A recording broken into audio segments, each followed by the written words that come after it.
ایک شخص آیا اور آقا کریم کی خدمت میں اس نے عرض کی، یا رسول اللہ صلی اللہ علیہ وسلم، کون سا صدقہ ہے جس کا اجر زیادہ ہے؟ جب آپ کاروبار کرتے ہیں تو کاروبار میں یہی کرتے ہیں کہ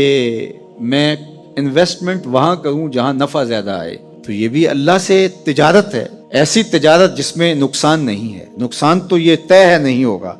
لیکن نفع زیادہ آئے یہ تو آرزو ہو سکتی ہے تجارت کرنے والے کی۔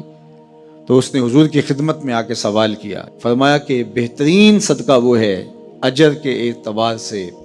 فضل و شرف کے اعتبار سے، اس حالت کے اندر کہ جب تو تندرست ہو، صحیح ہو، اور تجھے مال کی ضرورت اور حاجت اور لالچ بھی ہو، اور تجھے یہ دھڑکا بھی ہو کہ اگر میں نے خرچ کر دیا تو میرا کیا بنے گا، خرچ کر دیا تو میں کہیں فقیر نہ ہو جاؤں، حالات ایسے چل رہے ہوں،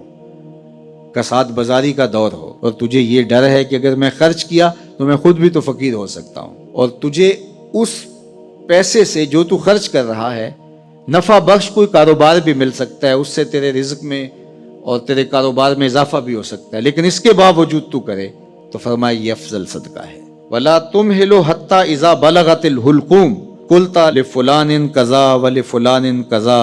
وَقَدْ كَانَ لِفُلَانٍ، نہ یہ کہ جب تیری سانس اکھڑ رہی ہو اور آخری ہچکیاں آ رہی ہوں اور سانس حلق کے قریب پہنچ گئی ہو، اور پھر تو کہے یہ میرا مال فلاں کو دے دینا، اتنا فلاں کو دے دینا، اتنا فلاں کو دے دینا۔ اللہ کے محبوب نے فرمایا تو نہ بھی کہتا تو یہ پھر بھی تیرا نہیں ہے، اب تو سب کو چھوڑ کے جا رہا ہے۔ تو بہترین صدقہ وہ ہے کہ جو اس حالت میں کیا جائے جب بندہ خود تندرست ہو، اس کو مال کی ضرورت ہو، اس مال سے عیش و عشرت کر سکتا ہو۔ عمومی طور پہ جوانی کے ایام کے اندر بندہ کہتا ہے یہ جوڑنے کا وقت ہے، حالانکہ اس وقت افضل صدقے کا وقت ہوتا ہے۔ خدا کی راہ میں خرچ کرو، خدا نے یہ نہیں کہا کہ سارا ہی خرچ کر دو، یہ تو کسی کو اعزاز ملتا ہے، یہ تو صدیق اکبر کا اعزاز ہے۔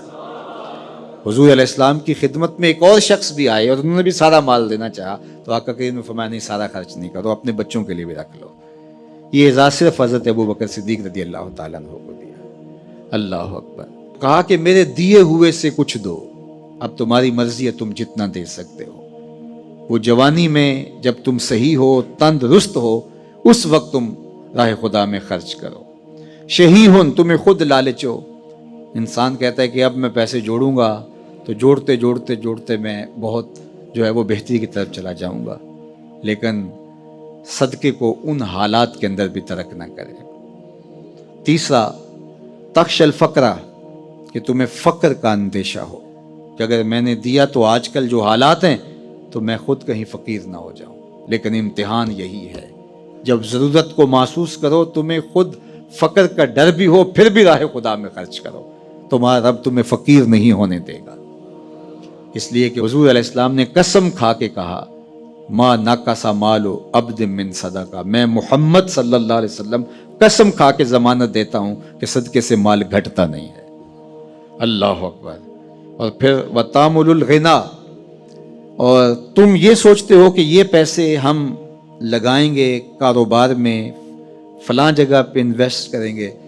تو بہت سارا نفع آ جائے گا، بندہ باز کا یہ سوچتا ہے اس نفع سے پھر دے دوں گا۔ اور میں نے دیکھا ہے کئی لوگ ساری زندگی ایسے کاٹ دیتے ہیں کہ اتنے ہوں گے تو دوں گا، نہ اتنے ہوتے ہیں نہ وہ دیتا ہے، کیونکہ یہ لالچ ختم ہی نہیں ہوتا۔